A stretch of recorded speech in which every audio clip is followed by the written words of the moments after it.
हाँ बाबा। दंडवत प्रणाम बाबा। हाँ। दंडवत प्रणाम बाबा। चिंता संतान हंतारो यत्पादाम्बुजरेणव स्वीयानान्तान्निजाचार्यान् प्रणमामि मुहुर्मुहुः यदनुग्रहतो जन्तुः सर्वदुःखातिगो भवेत् तमहं सर्वदा वन्दे श्रीमद्वल्लभनन्दनम् अज्ञानतिमिरान्धस्य ज्ञानाञ्जनशलाकया चक्षुरुन्मीलितं येन तस्मै श्रीगुरवे नमः। नमामि हृदये शेषे लीलाक्षीराब्धिशायिनम् लक्ष्मीसहस्रलीलाभिः सेव्यमानं कलानिधिम् चतुर्भिश्च चतुर्भिश्च चतुर्भिश्चतुर्भिस्तथा षड्भिर्विराजते योऽसौ पञ्चधा हृदये मम। आचार्य वाच प्रणमामि भाष्य निबंध सुबोधिनी स्थायितराश्चयास्ता मत्स्वान्तागत्य कथा प्रतास्ता मदीय वाचां रचयन्तु धर्म प्रोज्झित कैतवो अत्र परमो निर्मत्सराणां सताम् वेद्यं वास्तवमत्र वस्तु शिवदं तापत्रयोन्मूलनम् श्रीमद्भागवते महामुनिकृते किम वा परैरीश्वरः सद्यो हृद्यवरुध्यते अत्र कृतिभिः शुश्रूषुभिस्तत्क्षणात् निगमकल्पतरोर्गलितं फलं शिशुमुखाद् अमृतद्रवसंयुतं पिबत भागवत रसमालयं मुहुः अहो रसिका भुवि भावुकाः। सभी वेणुगीत के रसिक श्रोतागण को यह सत्र में स्वागत है। वेणुगीत रसात्मक है और आज बाकी केवल रसरूपता को आज अपन श्लोक देखें। च्यूत प्रवाल बरहत भुकत मालानुप्रक्त परिधान विचित्र वेशौ मध्ये विरेज तुरलम अशुपाल गोष्ठाम रंगे यथा नटवरौ क्वच गायमानौ। कभी भी कभी भी श्लोकार्थ समझना हो, मतलब श्लोक को पढ़ते ही यदि श्लोक को अर्थ स्फुरित करना हो, वाके लिए एक बहुत बढ़िया एक बेहतर उपाय ये है कि श्लोक के जितने भी कठिनांश हैं उन कठिनांश को अर्थ निकाल लेना चाहिए और वाको वहां में जो बात कही जा रही है वाको अलग निकाल लो। जैसे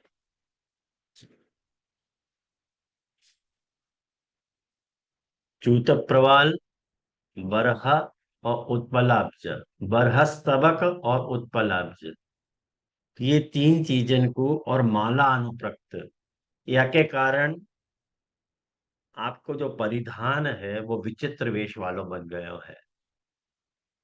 पहला श्लोक कितना इजी, आप देखो पहली लाइन, च्यूत प्रवाल बरहस बकोत बलाब्ज माला अनुप्रक्त परिधान विचित्र वेश।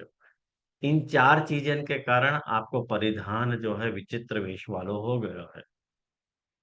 और ऐसे ऐसे परिधान वाले, ऐसे विचित्र वेश वाले प्रभु, ऐसे विचित्र वेश वाले प्रभु जो है पशु को पशुपाल गोष्ठ्याम मध्य विरेजतु। ऐसे जो प्रभु हैं वो पशुपालन की जो गोष्ठी हो रही है वह के मध्य में विराजमान हो रहे हैं। और वो विराजमान भय कैसे लग रहे हैं, तो कह रहे हैं कि यथा रंगे नटवरो कोच गाय मानो। जैसे यूं समझ लो कि जैसे जो नट हैं वो नाट्यशाला में शोभायमान हुए हैं, गान करते हुए जैसे शोभायमान हुए हैं, ऐसे पशुपाल की गोष्ठी में ये दोनों शोभायमान हो रहे हैं। बस इतनी बात है पूरे श्लोक में। मुझे लगे आपको क्लिक भयो, श्लोकार्थ स्फुट भयो। अब बैक टू पवेलियन, अपन अपनी पीछे वाली कल पिछली क्लास के जो भी पॉइंट्स थे वाक्य पर आवे। पिछली बार मैंने आपको जो है रति की बात बताई थी, रस की बात बताई थी। देखो, रस शास्त्र में दो प्रकार के रस माने गए हैं। एक दृश्य रस है और एक श्राव्य रस है। लिख लो, ये बात बहुत इंपॉर्टेंट बातें हैं ये सब। एक दृश्य रस होवे और एक श्राव्य रस होवे। दृश्य में आप पूछोगे कि भाई दृश्य मतलब जाको देखो जा सके, देख के रस की उत्पत्ति हो रही है, वो तो दृश्य दृश्य काव्य है। और जब अपन श- श्राव्य काव्य को अर्थ क्या है? श्राव्य रस मतलब जो सुन के अपने को पता चले। मैंने सुने अपन तो खाली पता चले। जैसे बहुत बार आप लोगों ने देखे होगा, अब तो खैर रेडियो सुनने की आदत नहीं है कोई को भी, नहीं तो एक जमाने में रात को 9 बजे से लेके 9:30 बजे के बीच में नाटक आते थे। वो ऑडियोज में होते थे। ऑडियोज में, मैं वीडियोज नहीं हूँ, ऑडियोज, कहेंगे रेडियो में ऑडियो वीडियो कहाँ अवेलेबल है? वो कभी सुने आप लोगों ने, कोई पुराने लोगों ने, कोई ने ऑडियो में रेडियो में नाटक सुने हैं? वहां में खाली काकू के माध्यम से आपको ऐसा फील करावे कि आपको दृश्य दिखने लग जाए। पर्सन की जरूरत नहीं है, तो वो श्राव्य रस है। आप देखो, सुन के आपको ऐसा फील होगा कि हाँ, जैसे जैसे हर चीज को आप अनुभव कर सको, एक एक बारीकी को। और एक उन लोग, ज- जाहिर सी बात है कि जब अपन देख नहीं रहे हैं तो एक एक बात को मेंशन करके बोलो जाए, अरे तुम्हारी आवाज क्यों लड़खड़ा रही है ऐसे करके फिर बोलो भी जाए। तो हर एक बात को हमें स्पेसिफिकेशन डाल के डायलॉग्स यार ढंग से बनाए, बहुत ब्यूटीफुल होता। तो मुझको बहुत पसंद है वो नाटक को, वो श्राव्य काव्य। और एक वासु बढ़ के दृश्य काव्य बनो, कि जहाँ पे आप केवल मतलब दर्शन से भी आप रस की अनुभूति कर सको। तो वो दृश्य के लिए दृश्य रूपी जो रस है, दृश्य काव्य रस, वहां में अभिनय की आवश्यकता पड़े। ये पूरा अभिनय का बैकग्राउंड कहाँ से आयो है, ये मैं आपको बता रहा हूँ। वहां में अभिनय की आवश्यकता पड़े। अभिनय की परिभाषा शास्त्र में क्या दी है, वो भी लिख लो, कि अवस्था को अनुकरण अभिनय है।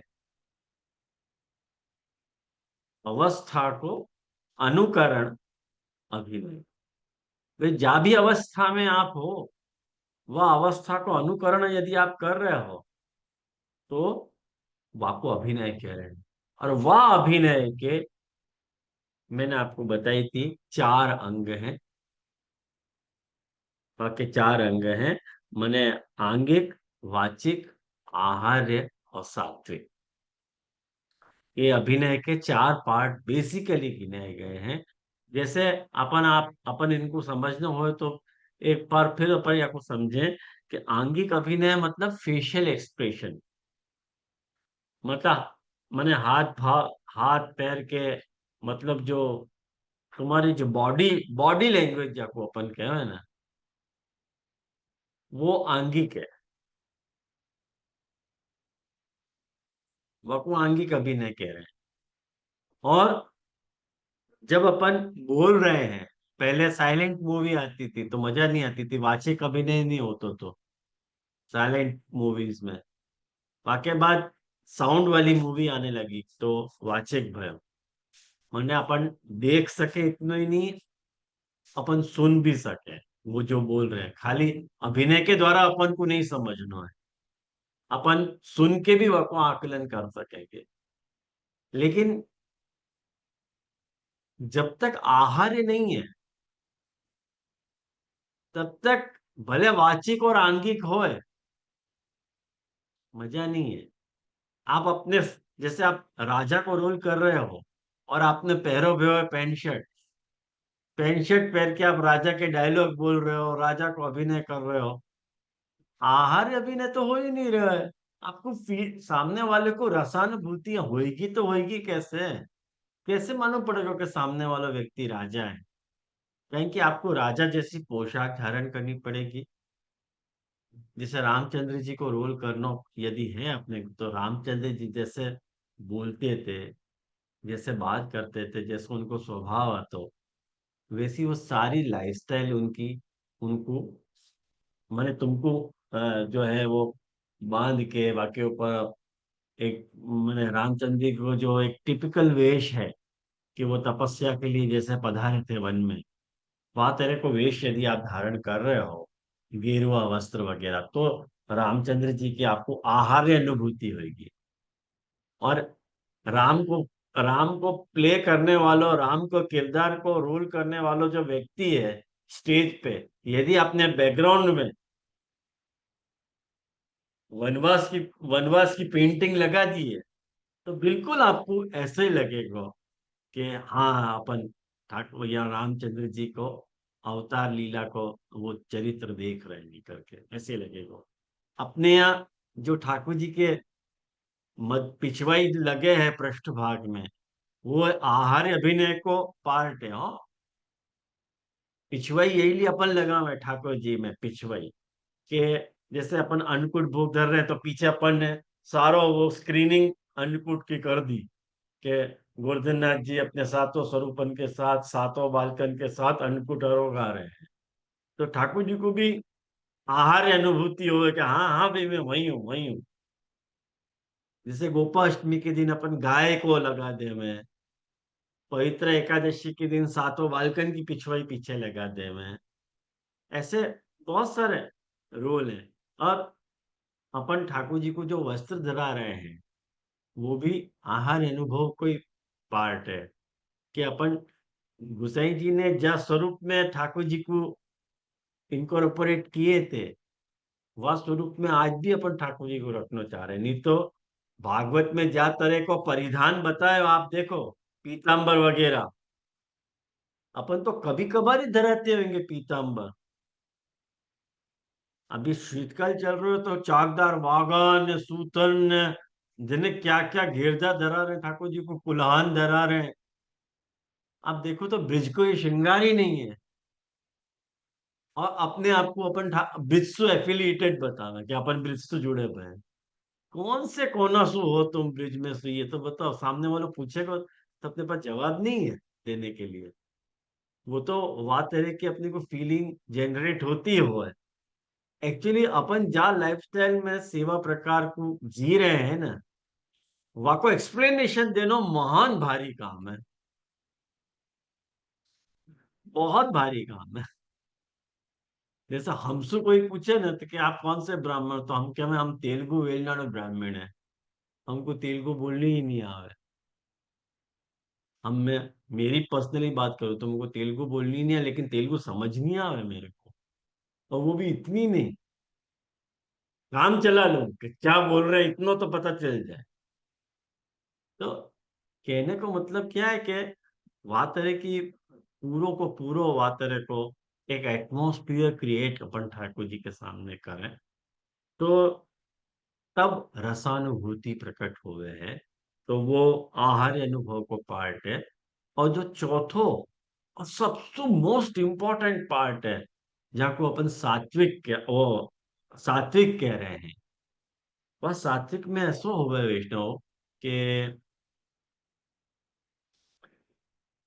कि जा बखत व्यक्ति अभिनय में अपनी आत्मा के साथ अभिनय करे, तब वाके चेहरा के जो भाव इत्यादि प्रकट होंगे, वो सात्विक कहलावे। माने कैरेक्टर में डूब के हो, कैरेक्टर में उतर जाए सीधो। जैसे जैसे एक बात समझो कि ये जो नीतीश भारद्वाज आता हो महाभारत में, जाने कृष्ण को चरित्र निभाया, तो वो को पूरा कृष्ण में उतर गयो, तो वो आज अपन कृष्ण के बारे में सोचे तो वही की छवि अपने दिमाग में आवे। और एक्चुअली वो स्टेज आर्टिस्ट है हो। स्टेज आर्टिस्ट को बहुत, मैंने बहुत ध्यान से एक्टिंग करनी पड़े। ये कोई फिल्म आर्टिस्ट नहीं है, नहीं तो मामे तो क्या कर रीटेक रीटेक रीटेक करके अपन फिर अपना परफॉर्मेंस देते होंगे। ये शॉट बराबर नहीं भयो तो रीटेक, ये बराबर नहीं तो फिर या को काटो रीटेक। ना, स्टेज पे तो लाइव तुमको परफॉर्म करना है, वहां पे रीटेक का प्रश्न ही नहीं है।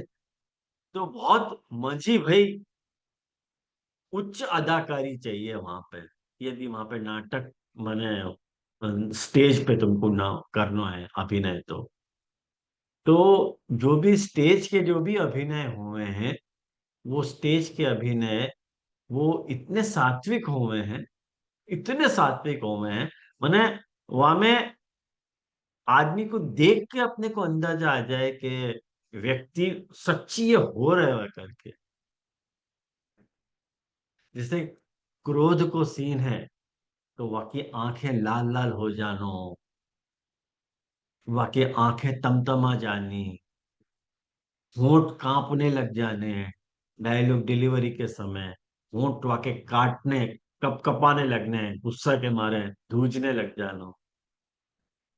ये सब अनुभव जब प्रकट हुए हैं, वो एक्चुअली अभिनय की एकदम जान है।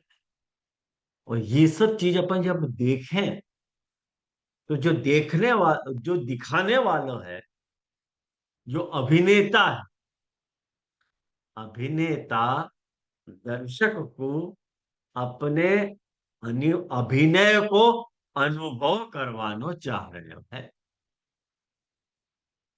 ये बात बहुत ध्यान से समझियो, ख्याल में आओ ना।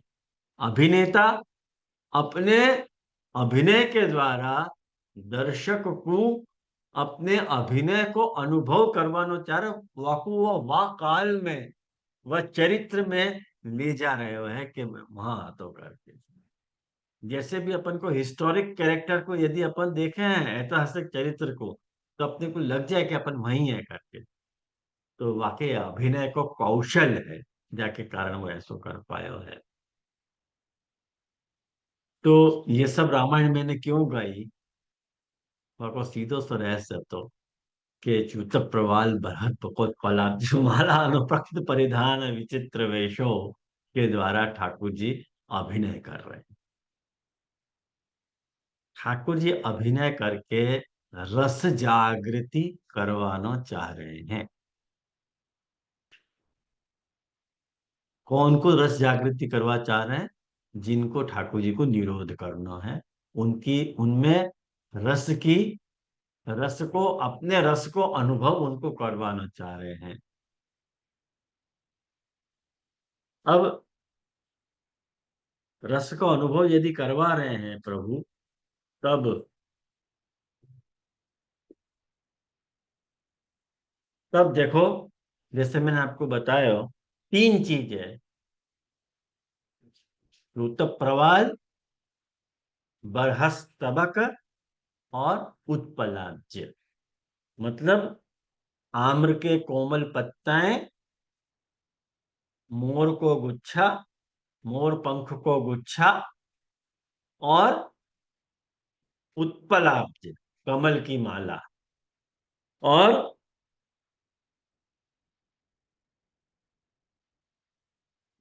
परिधान विचित्र वेशो, पीतांबर भी ले लेना साथ में। ख्याल में आया? तो ये पीतांबर जो है वो परिधान है।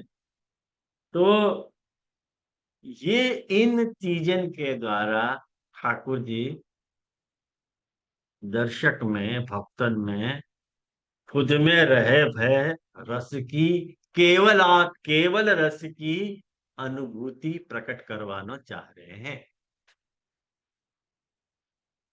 धन्यवाद। तो अब देखो,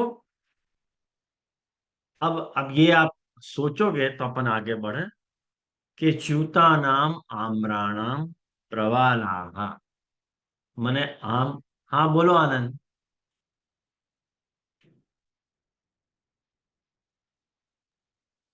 आज ધનુષ બનો એ કેવલ રસ तो आपने तो पहले निर्गुण भाव से कहो હતો ना कि केवल रस जो वो मुक्ति के अर्थ में भी कहो હતો और यहाँ में केवल केवल को क्या अर्थ लेना चाहिए? विप्रयोगात्मक। विप्रयोग आता है। विप्रयोग रसात्मक। अच्छा ठीक है, धनुष बना। तो च्यूता नाम मतलब आम्रा नाम, आम के प्रवालाः, पत्ताएं, कोमल पत्ता है। प्रवाल को मैंने अर्थ बताया तो कोमल पत्ता है समझ लो। आम के कोमल पत्ताएं, वो कर्णयोः, माने वो आपने धारण कर रखे हैं। और बरहस्तबका, बरहस्तबका मतलब बरह मतलब मोर को कहवे हैं, और स्तबक मतलब जो है वो मोरन के पंख को जो गुच्छा हुए है वह को स्तबक कहवे हैं। तो मोर के पंख को गुच्छा आपने शिरसी, सिर पे धारण કર્યો है। और उत्पलाब्जानाम माला, उत्पलाब्ज मतलब कमल की माला जो है कंठे, कंठ में धारण कर रखी है। और तय ही मतलब इन तीनों जन, इन तीनों वस्तुवंशु अनुप्रक्तम, अनुप्रक्तम को अर्थ कर रहे हैं महाप्रभु जी मिलितम, मिलो भयो, जो परिधान आपने धारण करो है, परिधान को अर्थ कर रहे हैं पीतांबर वस्त्राणी, पीतांबर आदि वस्त्राणी।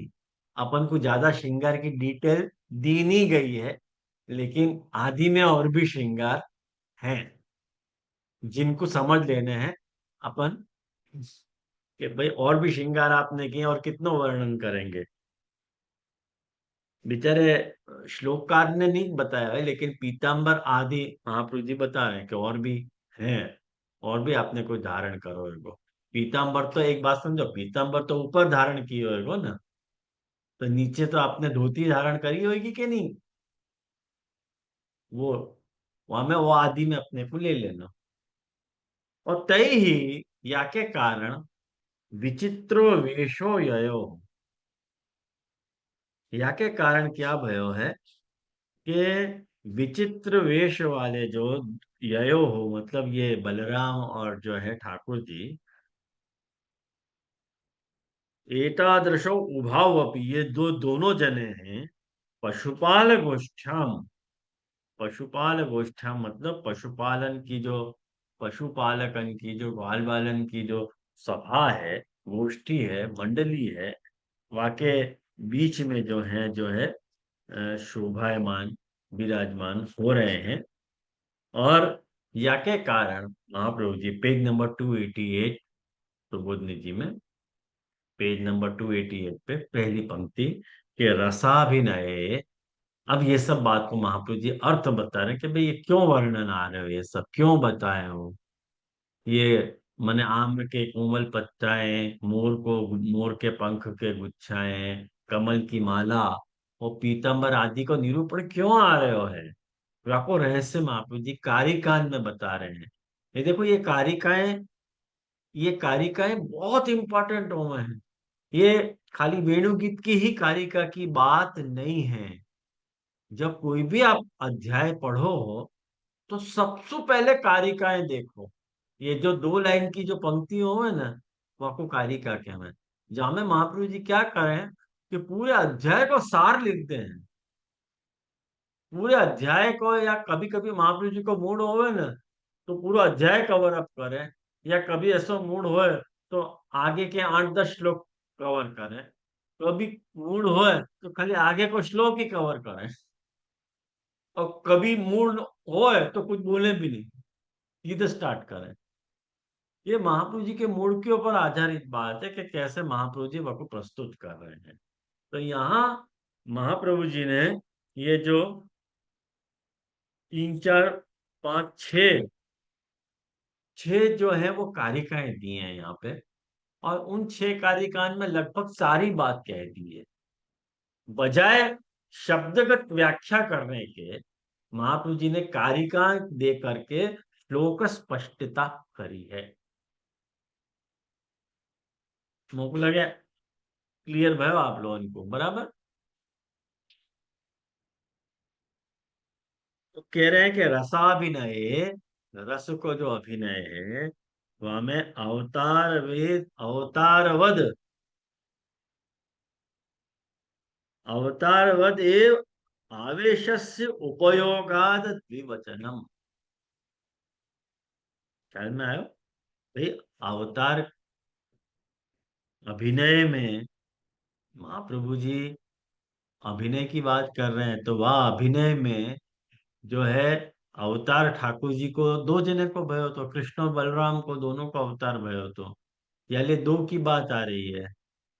तो या वक्त अवतार को क्या उपयोग है? तो यूं कह रहे हैं कि आवेश से उपयोगाद भी वचनम। ये तो वचन गाय मानव नटवरव जो कह करके द्विवचन बता रहे हैं, ये दोनों नटवर हैं ऐसे कह रहे हैं। तो अवतार को क्यों लिए चरित्र साथ में? अपन ने देखे हो पिछली बार श्लोकन में कि जो है वो श्लोक में महाप्रभु जी ये बात कह रहे हैं कि निपीतम मने यही निपीतम अनुरक्त कटाक्ष मोक्षम, जो कह रहे हैं हम तो एक ही मुख देख रहे हैं। वो सब बात चली थी पिछले 7वें श्लोक में, ये मैं बात को अब दोहराऊंगा नहीं, वो बात याद रखियो। लेकिन यहाँ क्यों वापस अवतार लियो है, वे मने बलदेव जी को निरूपण क्यों आयो है? तो यहाँ में अवतार इति प्रकाश, देखो प्रकाश का पुरुषोत्तम जी हमें क्या आज्ञा कर रहे हैं कि यथा अवतारे भूभार हरण आदिना भगवत प्रिय कर्तृत्वेन उपयोगः, तथा रस अभिनये सहस्थिति प्रशंसा आदि भी प्रिय कर्तृत्वाद उपयोगा। क्या बात कह रहे हैं, देखो ये सब बड़न की वाणी इतनी मधुर है। यह महाप्रभु जी आप बात का खुलासा कर रहे हैं कि जैसे यथा अवतारे, जैसे अवतार के समय ठाकुर जी को जब अवतार हुए हैं, तो ठाकुर जी भूभार हरण जो है वंश वृद्धि, भूभार हरण और असुर संहारण और मुक्ति दान, ये 4 अवतार के कार्य गिनाए गए हैं।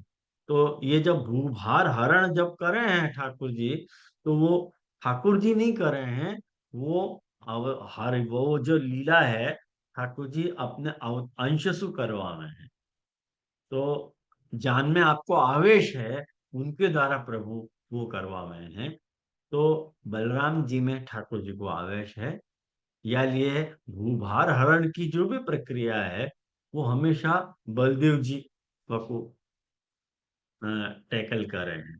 तो ज्यादातर आपने लीलान में देखे होगा अवतार चरित्रन में, और जहां भी ये बकासुर वगैरह के धेनुकासुर वध की जो भी कथाएं आ रही हैं, उनमें भी बलराम जी ने वह कुछ चीर दियो ने, ये दियो वो दियो, सब वर्णन आता है आता है।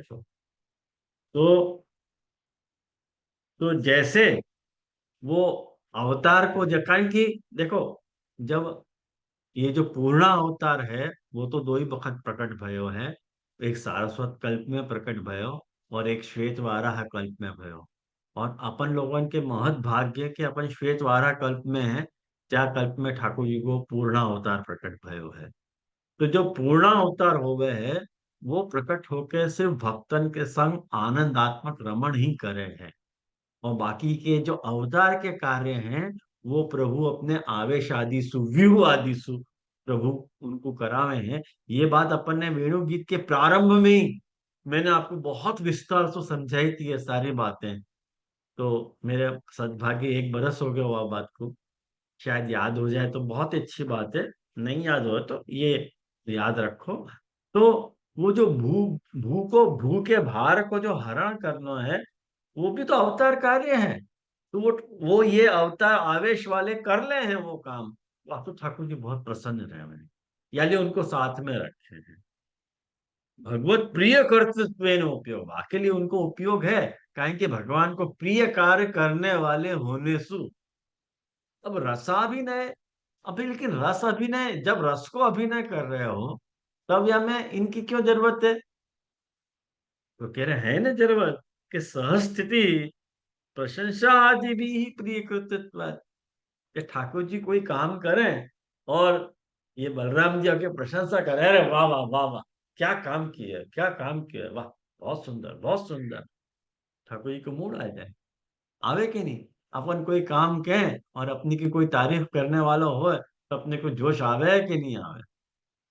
अरे बहुत अच्छो, अरे वाह वाह वाह वाह वाह, ऐसे कर दे तो मजा आ जाए। तो प्रिय कर्तृत्वाद उपयोग इत्यर्थ।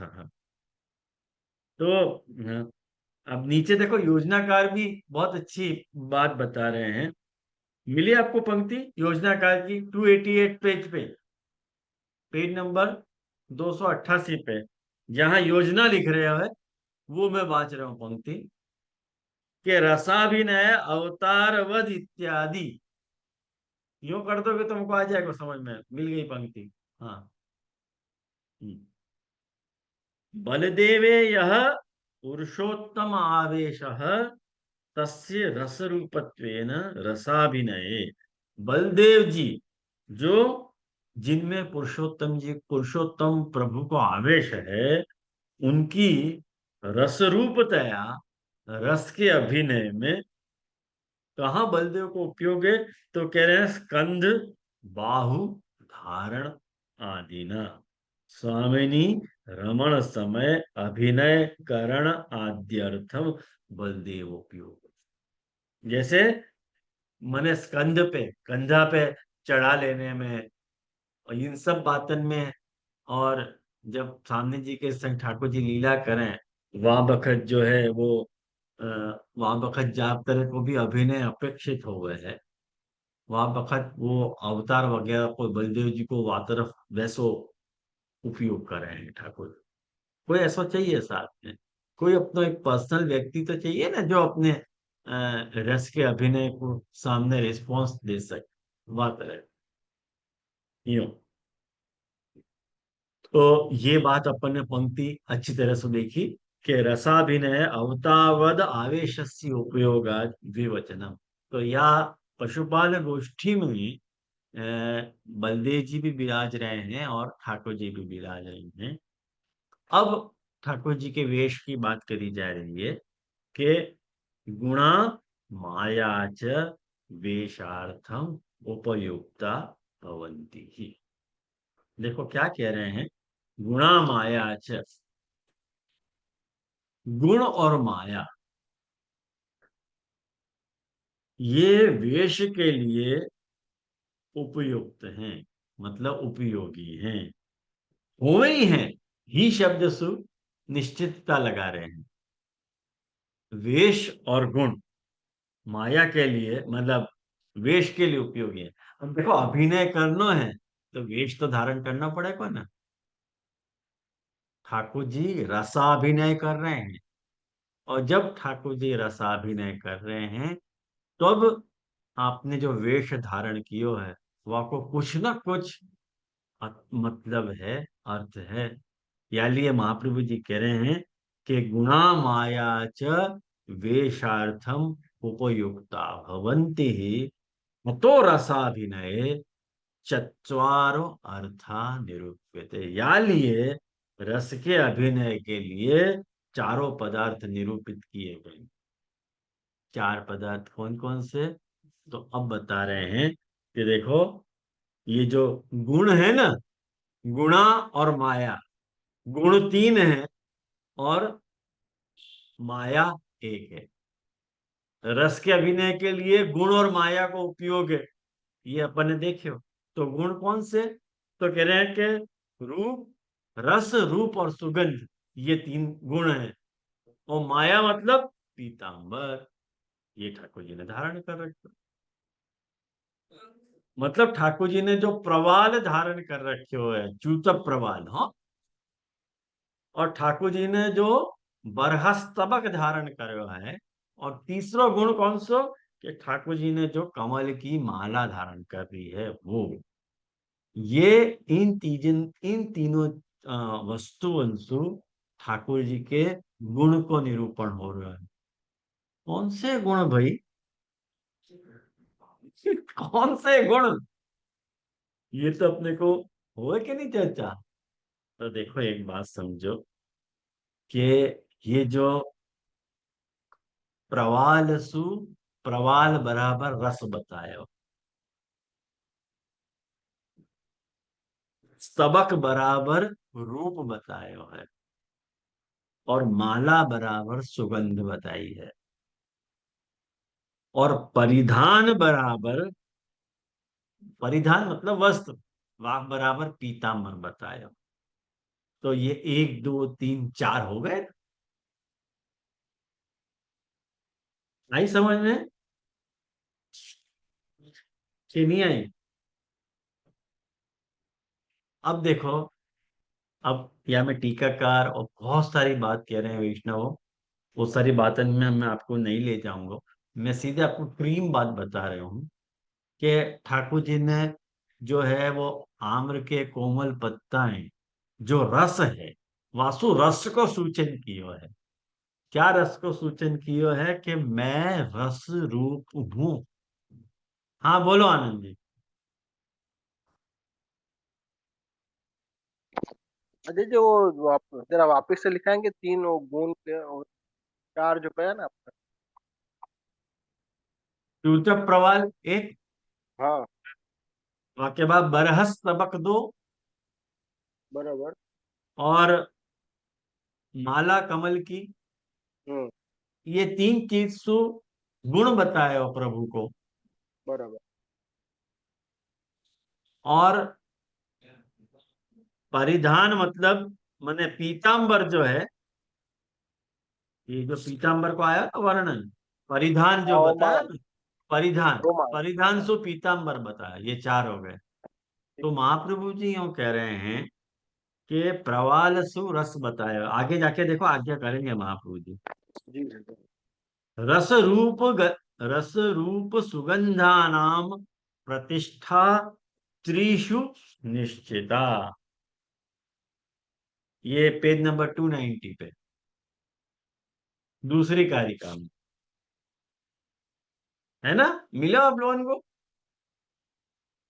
तो ठाकुर जी देखो ये बता रहे हैं, ध्यान से समझो ये बात, कि ये जो ठाकुर जी कह रहे हैं कि भाई मैं रस रूप हूं, या के लिए आम के रस रूप कोपल धारण करे हैं मैं। वास्तु ठाकुर जी ये मैसेज देना चाह रहे हैं। वे ठाकुर जी ने आम्र के कोमल पत्ते क्यों धारण कर रहे हैं?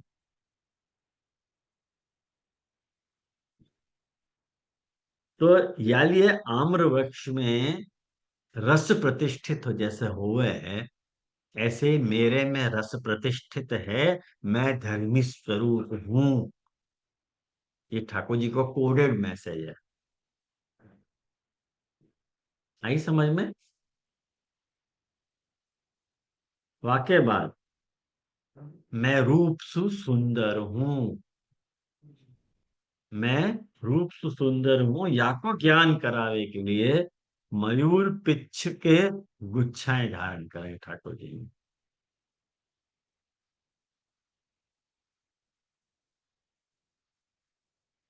और मेरो जो श्रीअंग है, मेरो जो शरीर है, मेरो जो श्री विग्रह है, वहां में सहज सुगंध है, या के लिए कमल की माला धारण धारण करिए। ये मेरो गुण है तीन, रूप, रस और सुगंध। आयो समझ में? कहाँ ले गए महाप्रभु जी, आप देखो। दीदी सेकंड वाले एक बार रिपीट कीजिए। मतलब रस, रस तो प्रवाल है, और रूप सु सुंदर हूं, या को ज्ञान करावे के लिए मयूर पिच्छन के गुच्छाएं धारण करें।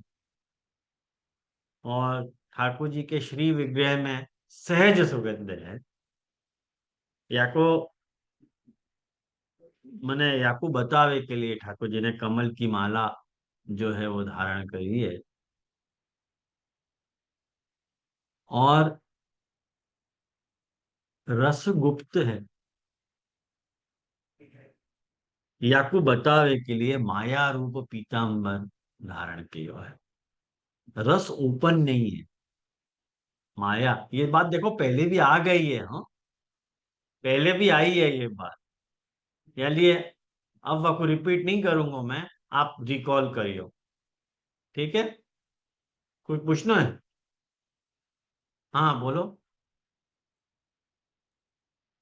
जैसे हम तो पीताम्बर यानी नीचे जो धोती जो पहने वो पीताम्बर कलर की येलो यूं ही समझते थे, आप कहीं के ऊपर जो उपर्ण धरियो है आपको पीताम्बर का। हाँ, तो हम तो अभी तक पीताम्बर। तो ऐसे समझते थे कि नीचे जो धारण करी वो आपको ही पीताम्बर और आच्छादन रूप से वो भी राजे यूं करते नहीं नहीं। हैं। अच्छा। तो देखो, एक बात समझो, क्या को महाप्रभु जी, अब देखो इतनी सी बात आप समझ गए ना, इतनी बात आप समझ गए ना, तो अब जो मैंने लास्ट क्लास में आपको बताई थी कि स्थाई भाव, आलंबन, उद्दीपन, संचारी और अनुभव, इन सब बातन को क्या यूजेस अब आएगा। ये सब रस के अभिनय के पार्ट है। वहां वक्त यदि आपने ध्यान से देखे होएगा, पढ़े सुने होएगा, तब आपको ये पंक्ति लग जाएगी। देखो कि आम्र में, आम में रस जो है रहवे ही है।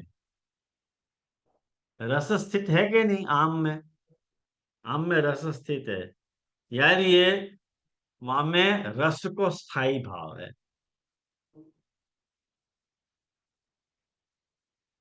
अस्थाई भाव तो है संयोग रसात्मक और विप्रयोग रसात्मक।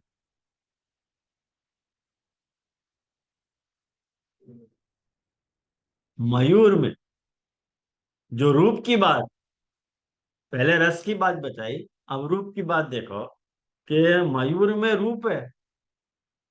अब जो है रस नहीं है वहां में, रूप है। यानी ये मयूर पिच्छ के जो गुच्छाएं हैं वो व्यभिचारी भाव के द्योतक हैं। वहां में व्यभिचारी भाव प्रकट हो रहा है, भाव व्यभिचरित हो रहे हैं। बताऊंगा मैं, ठीक है? और कमलन में जो सुगंध रह रही है, यानी कमल माला में अनुभाव प्रकट हो रहे हैं। पाको अनुभव, जैसे एक बात समझो कि आज कोई बहुत महंगो सेंट लगा के आया है, तो वह को अनुभव सामने वाले की प्रकट होगा कि नहीं? बहुत महंगो कोई सेंट, कोई 10-20 हजार को कोई सेंट आता है, वो वाला छिड़को है, तो वह किस गंध से आपको मैसेज जा रहा है कि नहीं? और गंध भी जो है वो ज्ञान कराने वाली हो, जैसे वो पर्टिकुलर गंध आती हो तो अपने को पता चल जाए वही आ रहा है, हमेशा वही लगा के आवे तो वही को ज्ञान होगा अपने को, तो गंध से भी ज्ञान होगा। ख्याल में आओ ना, गंध ज्ञानेंद्रिय है ना, सूंघ के ज्ञान होगा अपने को। तो यानी ये यहाँ पे टीकाकारन ने नीचे बताया है कि सुगंध ग्रहण करते हुए जो माने श्रृंगार रसात्मक भावन की अनुभूति उनको हो। अब यहाँ मेरी लिमिटेशन है, मैं यहाँ पे ज्यादा प्रकाश नहीं कर पाऊँ। वो टीका में आप लोग देखोगे तो गुजराती अनुवाद वगैरह सब देख लीजिए, तो वहाँ में ये सब बात बताई है। मैं तो खाली आपको सिंप्लीफाइड करके आपको श्लोक जो है, श्लोक को हार्द महाप्रभु जी के सुबोधनी जी के द्वारा हृदय ग्राह्य होना चाहिए, इतनो मेरा प्रयोजन है। ख्याल में आया? यानी ये जो तीनों चीज हैं, कौन सी? रूप, रस और सुगंध, ये वेश में विचित्रता उत्पन्न कर रहे हैं।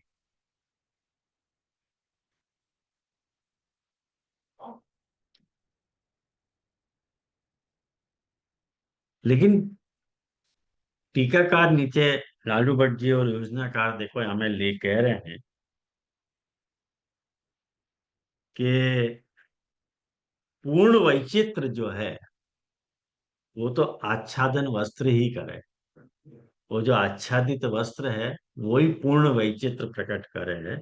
या लिए वाकी भी अपेक्षा रह रहे है, या लिए चौथी वस्वरूप माया को भी आपने धारण किया है। कहें कि देखो रस को ओपन नहीं रख सके, कहें कि गुप्तो ही रस रसत्वम आपद्यते। महाप्रभु जी को एक बहुत फेमस श्लोक है, फेमस वचन है कि जब तक रस गुप्त रहे ना, वहां में रसत्व को स्थापन रहे है। एक बार बंद मुट्ठी मने खुल गई, बंद मुट्ठी लाख की खुल गई तो खाक की, जो अपने कहो जाए है। तो जब तक रस गुप्त रहे ना, तब तक वहां में रसता है। एक बार रस अगुप्त हो गयो, वो रसाभास है, रस नहीं। यानी रस को आच्छादित करना पड़े। और अपन लोग रस के प्रकटन में माने हैं, अपन आच्छादन में नहीं माने हैं। ये लिए तो हवेली को प्रथा जोर तो चल रही है, अपने सेव्य स्वरूप को अपन प्रदर्शन करते रहे। ख्याल में आओ ना? तो ये बात अपन ने देखी। और वाकई बात देखो, रस रूप सुगंधाना प्रतिष्ठा त्रिषु निश्चिता, ये बताई बात महाप्रभु जी ने। वाकई बात देखो, महाप्रभु जी यहाँ पे कह रहे हैं कि धर्मी आच्छादन बोधाय मायाप्यत्र निरूप्यते। वो बात जो मैंने पीताम्बर वाली बात बताई ना, वो यहाँ आ रही है। देखो कि धर्मी आच्छादन बोधाय अतो माया, माया परिधान रूपा इत्यर्थ। नीचे लेखकार कह रहे हैं देखो कि माया जो है वो परिधान रूप है। यानी वो ठाकुर जी ने वैचित्र संपादकस्तु गुणा है, पर सम्यक वैचित्रार्थम धर्मी आच्छादनम अपेक्षितम। ये मैंने आपको अभी बात समझाई थी, तो यहाँ लेखकार कह रहे हैं, मैं उनको ही अनुवाद आपको यहाँ बता रहे हो। तो अब एक अब एक सीधी सी शंका हो रही है। अब अपन नीचे लेखकार को पढ़ ही रहे हैं, तो नीचे से तीसरी पंक्ति पढ़ो लेखकार की, पेज नंबर 291 पे, कि ननु अत्र शब्दतः सर्वम निर्दिष्टम। शब्द से सब कुछ कह दियो। ख्याल आयो ना? तावता रसानुभव कथम भवे, माने वस्तु के निर्देश सु ही सबसो शब्द अपन ने बता दियो। वास्तु जो है रसानुभव कैसे होएगा? नहीं शर्करा मधुरा इति वाक्येन माधुर्य अनुभवो भवति। भाई शक्कर मधुर है, ये कह देने मात्र सु तो शक्कर की मधुरता का अनुभव नहीं हो जाएगा? वो तो हो नहीं सके, शक्कर मधुर है अपन कहेंगे तो कहने मात्र से थोड़ी रसानुभव होएगा। इत्य आशंक्य, ऐसी आशंका कह रहे हैं कि वस्तु इति, वह को एक्सप्लेन कर रहे हैं। वस्तु इति, वस्तु कहाँ है? मूल कारिका में देखो, वस्तु निर्देश मात्रेण श्रोतॄणाम काव्यवद रसः। जैसे वस्तु को निर्देश मात्र कर देने से भी रस पैदा होवे है, रसो जायते। जैसे मैंने आपको शुरुआत में ही देखो ये उदाहरण बताया, तो ऑडियो वाको बताया तो ना उदाहरण, जो श्राव्य रस को बताया तो वही। हाँ बोलो।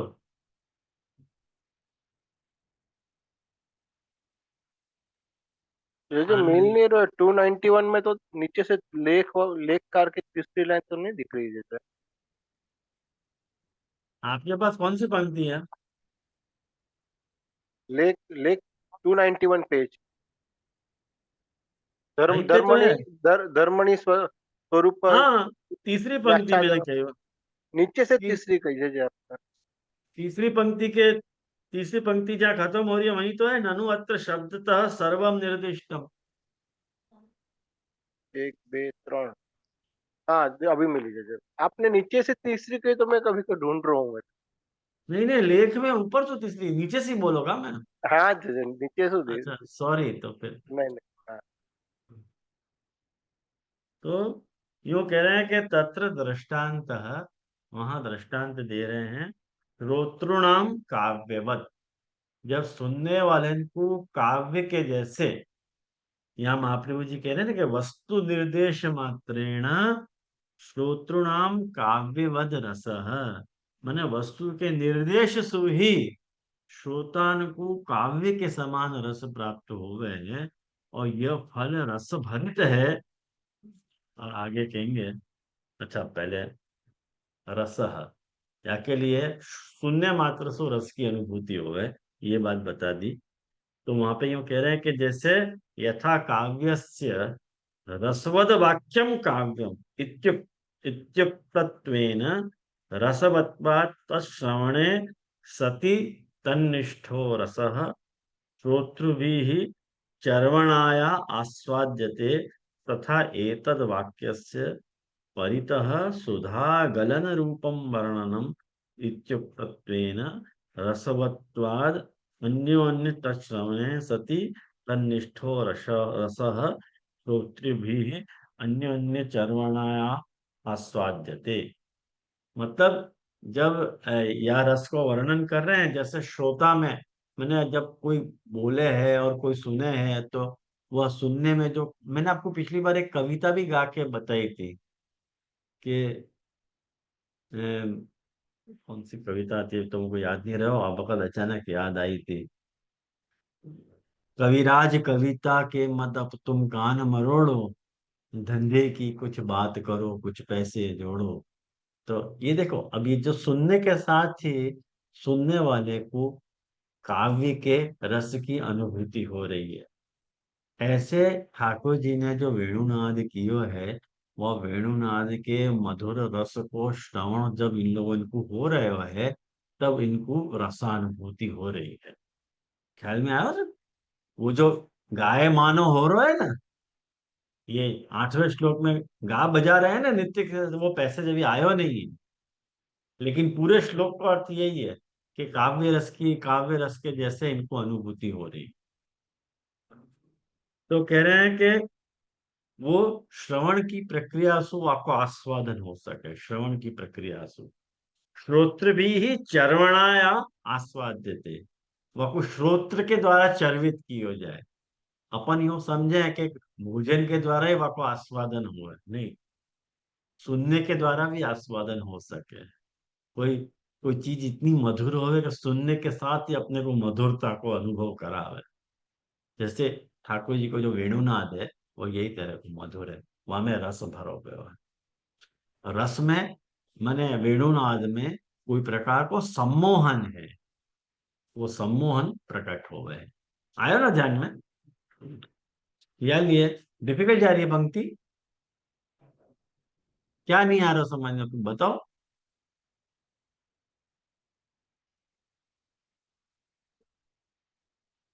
आ रहा है?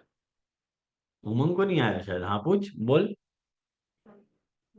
मुझे एक तो ये काव्य को आपने जो बताया ना, हम्म। वो वैसे तो समझ आयो, पर ये कहाँ से ले लो, मतलब जैसे ठाकुर जी को अभी जो वर्णन हो रहा है वो समझ में आ रहा है कि वो जो वेणुनाद सुन के वो जो हृदय गलित हो गया के बाद उन्होंने जो शुरू किया, तो ये तो वैसे आ, एक दूसरे से वर्णन कर रही है जो लीला के दर्शन उनको हो रहे हैं, बराबर।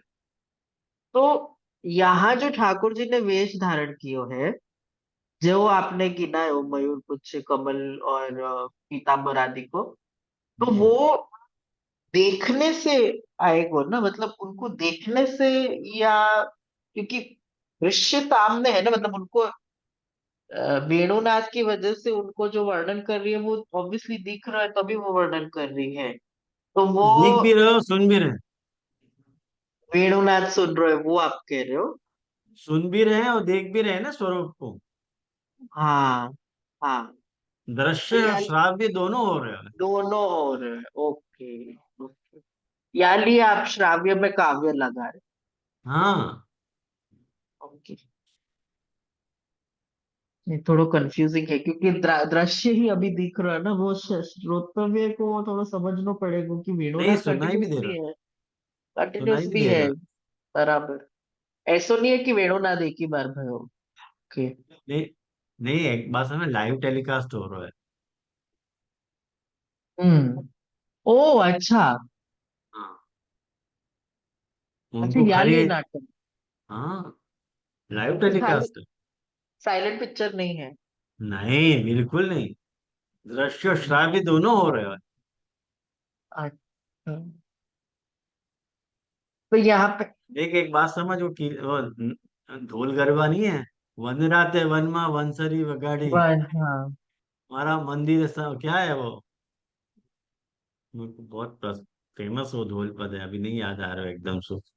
वो मेरे को वहां पे सुनाई दी, यूं कह रही है ना वो। उन्हें लाइव टेलीकास्ट देख रहे हो, उन्हें जैसो अनुभव कियो ना, ऐसो बोल रही है। वर्णयंतो अभिरे मेरे, यही लिए तो कह रही अक्षरवत्ताम फलम इदम। वो तो समझ में आए हो, मेरे को बस वही इशू आ रहा था कि जब भी काव्य की इस विसा विस अगर हम लोग देख रहे हैं तो काव्य पढ़ो जाए और बोलो जाए, तो वो अभी रूप की बात हो रही है वहां में, स्पीच कहाँ से आई वो कंफ्यूज हो रहे तो ठाकुर जी ने ये रूप धारण किया है तो दृश्य समझ में आयो, श्रोतव्य यहाँ में कैसे बैठेगा वो समझ में नहीं आया। ऑडियो भी तो है। हाँ पर अभी के लिए तो जो वर्णन चल रहा है वहां में तो ठाकुर जी के रूप की बात हो रही है ना, यार नहीं, ये थोड़ा दोनों की बात हो रही है,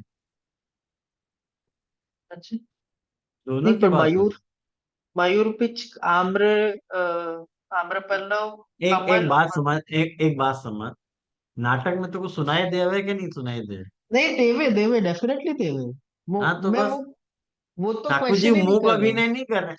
ये देख, एक बात समझ, ये यहाँ पे क्या कह रहे हैं, मध्ये विरेज तुरलम पशुपाल गोष्ठम रंगे यथा नटवरो क्वच गाय मानव। वो गा बजा रहे हैं। ओके। और जैसे रंग मंडप में नटवर अनुभव करे ना, वैसे रस शास्त्र के मंच पे ये दोनों अभिनय कर रहे हैं। अभी आगे जाके महाप्रभु जी बताएंगे ये बात, आगे ठीक है। जाके यह बात को खुलासा होने वाला है। खाली लाइव वीडियो नहीं देख रहे हैं ये मूक, इनको हम्म, सुनाई भी दे रहे हो सब। जी जी। यहाँ में खाली केवल वो रस रूपता को वर्णन कर रहे हैं कि ठाकुर जी ने कौन सो रसाभिनय में क्या, उनके रस के अभिनय के गुण क्या क्या है, वो हाईलाइट कर रहे हैं यहाँ पे। कि च्युत प्रवाल बरहत बकोत पलाब्ज मालानुप्रक्त परिधान विचित्र वेश है ठाकुर जी को, वह बात को स्पेसिफाई कर रही है। हम्म हम्म। वो स्पेसिफिकेशन में बोलते बोलते उनको जो रस प्रकट हो रहा है, ओके ओके ओके। और समझे ना? दूसरा प्रश्न, हाँ हाँ, दूसरा प्रश्न जो जो ये हतो कि आपने हम्म। जो अभी आगे बताया ना, आम्र में स्थायी भाव है, मयूर में व्यभिचारी भाव है, वो आप आगे समझाने वाले हो तो मैं वो प्रश्न रोक दूं। हाँ, आपने वापस से कहे पूछ थे, लो, पूछ लो क्या आपने पूछना। ये मयूर में व्यभिचारी भाव कैसे आएगा, मयूर पुच्छ, वो अब समझ। है ना, एक बात बताऊं मैं, कि ये कोई भी टीकाकार ने, ये चाहे वो प्रकाशकार हो के लेखकार हो के योजनाकार हो, इन कोई भी टीकाकार ने मयूर में जो है, एक बात लेखकार ने, तू लिख ले वहां में, कि ये बात तू लिख ले अगर तेने अभी पूछी है तो,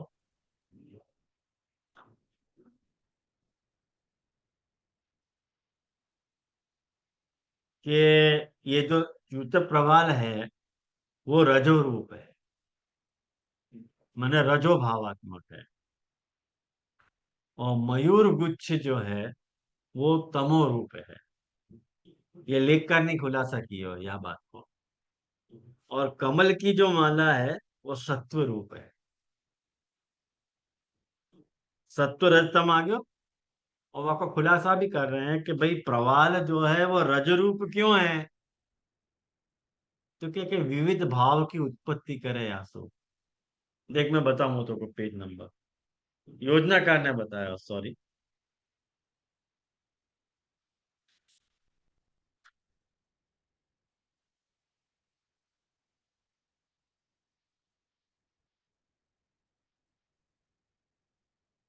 एक मिनट हाँ।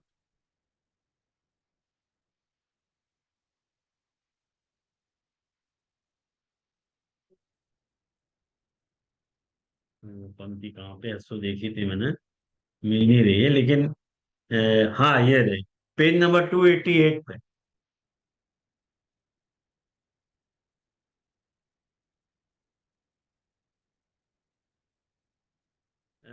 योजनाकार में ऊपर सु 1 2 3 4, चौथी पंक्ति योजनाकार की मिली पंक्ति, पेज नंबर 288 पे। अब हमें देख पढ़ के गुणा माया च चूत प्रवाल बरहत बपोत्पलाब्ज माला रजस तमस सत्व स्वरूपा तेज रसे उपयुज्यन्ते। ये जो हैं वो रज तम और सत्व रूप हैं। ये जो ठाकुर जी ने ये जो 3 गुण हैं ठाकुर जी के, उनको गुण कह रहे हैं ना, ये इन तीनों को गुण कह रहे हैं। ये तीनों गुण जो हैं वो सत्व रजस तमस स्वभाव है। कैसे भी सत्व रज तम स्वभाव है, तो कह रहे हैं कि ये तो रजो गुणेन विविध भाव उत्पत्ति, रज के कारण विविध भाव की उत्पत्ति हो गई। कहीं कि रज चंचल है,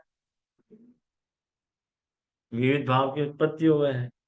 और तम क्या करे, तम मतलब एक स्थान में अपने को निगूढ़ कर दे। वो एकार्थता, वो तमोगुण को अभिव्यापक है। वो क्या करे, तमसा तु एकत्र भगवद अवयवे प्रीति आधिक्येन मनसो लय। कि कोई ठाकुर जी को एक अंग में, ठाकुर जी के कोई एक अवयव में प्रीति अधिक होने के कारण मन को वहां लय हो जाए। तो ये कैसो आयो, तम काय को आयो, मयूर गुच्छ को आयो। मयूर गुच्छ सु तम आ रहे है, तो वो लय कर दे मन को वहां में। तो लय जो है वो तम को गुण है। और सत्व गुण है ना, सत्व गुण तो क्या हुआ है, कहने के सर्वेशम भगवदीय पदार्थानाम रसोपयोगित्वेन ज्ञानम। भाई सब भगवदीय पदार्थ हैं, वो सर्व रसोपयोगी, ऐसा ज्ञान हो है कि जितने भी पदार्थ हैं वो कोई फालतू नहीं है, उनको कुछ ना कुछ भगवत उपयोग है। ऐसो अपने को जो ज्ञान हो है, वो सत्य मने, यानी ये कमल की माला को वहां में अभिनिवेशन की, क्योंकि कमल की माला से सात्विकता प्रकट हो रही है। ख्याल में रस में उपयोगी ऐसो ज्ञान। तो टीकाकारन ने कहीं भी ये नहीं बताया है कि तू जो पूछ रहे हो है कि वासु रजो भाव की क्या कनेक्टिविटी है। मयूर मयूर में जो रजो भाव बताया है, रजो भाव मयूर में ही नहीं, बताया है ना। व्यभिचारी व्यभिचारी था, मयूर में व्यभिचारी, व्यभिचारी। रजो आम्र में बताया ना अभी आप। रजो आम्र में बताया। हम्म। हाँ तो तम तम यहाँ में दिखा है। शायद दीजिए आपको उत्तर, अभी तम आपने बताया वासु, शायद हो सके अगर तो ट्राई करूँ तो, कि या में जैसे रज और सात्विक ये दोनों में उद्दीपन है, पर तम शमन कर रहे है, या लिए व्यभिचार या तो हो। क्यों नहीं।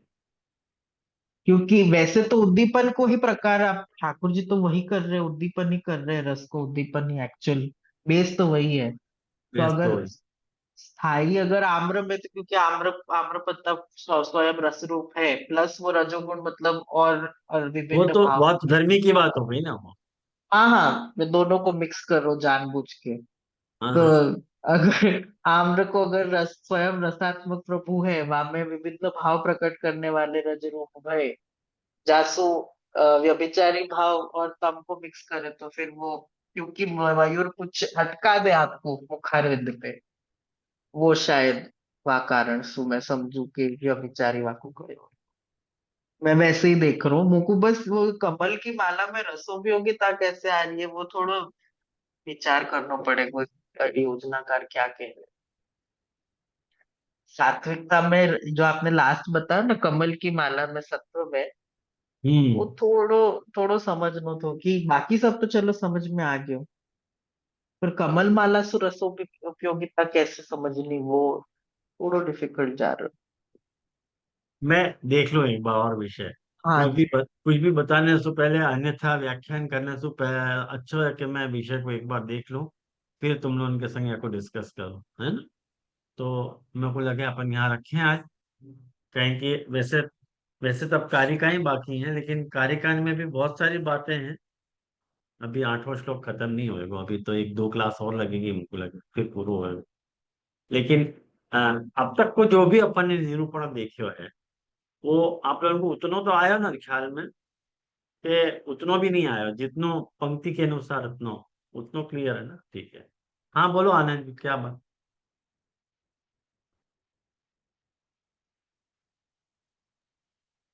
जैसे ये जो व्याभिचारी भाव मयूर पीछ में कहो ना, वो मेरे ख्याल से वो जब रस उद्दीपन होए तब वो पंख पंख फैला ले, और अन्यथा पंख नीचे स्थिर हुए, तो पंख फैलावे के कारण वहाँ को व्याभिचारी भाव कहो। एक स्थिर भाव स्थायी नहीं है उनको पंख, वो रस उद्दीपन के समय पंख फैला ले यार।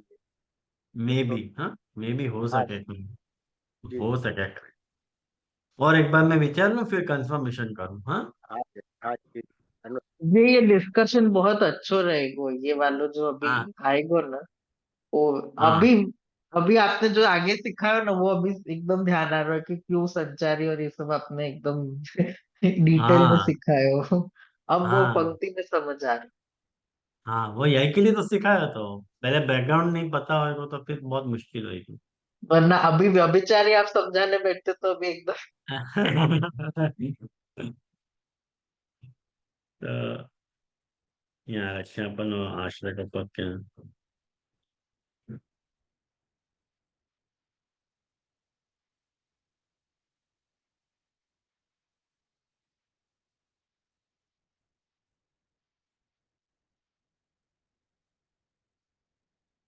तुम ही हो श्री वल्लभ स्वामी,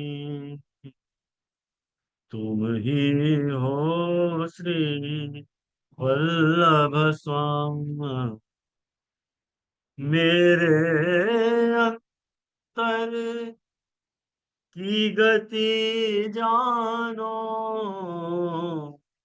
तुम ही अंतर्यामी, मेरे तो हो, तुम ही हो श्री वल्लभ स्वामी, तुम सरीखे नहीं दीन दयाल, मोसर खो नहीं कामी, रसिक बिनती करे कर जोरी, रसिक बिनती करे कर जोर, पतितन को शिरनामी, मेरे तो तुम ही हो श्री वल्लभ स्वामी, तुम ही हो श्री वल्लभ स्वामी, तुम ही हो श्री वल्लभ स्वामी।